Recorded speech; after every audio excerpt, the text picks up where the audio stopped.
அனைவருக்கும் வணக்கம்.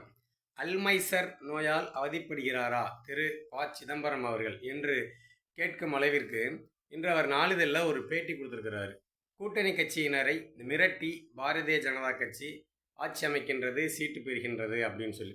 திரு சிதம்பரம் அவர்களே, நீங்கள் மறந்தாலும் இல்லை மறந்தது போல நடித்தாலும் இல்லை திமுகவுடன் கூட்டணி சேர்ந்திருந்து திமுகவாகவே பிறல் பேச்சு பேசுவவராக நீங்கள் மாறியிருந்தாலும் மக்கள் மறப்பதில்லை. திரு சிதம்பரம் அவர்களே, நீங்கள் ஆட்சியில் இருக்கும் பொழுது அண்ணா அறிவாலயத்திலே கூட்டணி பேச்சு நடைபெற்றதை யாரும் மறந்திருக்க மாட்டார்கள். அந்த கூட்டணி பேச்சு நடந்து கொண்டிருக்கும் பொழுது அதே அண்ணா அறிவாலயத்தில் மாடியில் இருக்கும் சன் டிவி அலுவலகத்தில் வந்து இன்கம் டேக்ஸ் வந்து ரைடு விடுறாங்க. ரைடு விட்டு அவங்க உங்களுக்கு ஒரு 25 தொகுதி கூட தருவாங்களான்னு சொல்லி இழுபறி இருந்துக்கு நிலைமையில அந்த ரைடு வந்த உடனே மறுநாள் நாளிதழில் 63 தொகுதிகளை உங்களுக்கு ஒதுக்கினார்கள். அதுதான் மிரட்டல். நன்றி, வணக்கம்.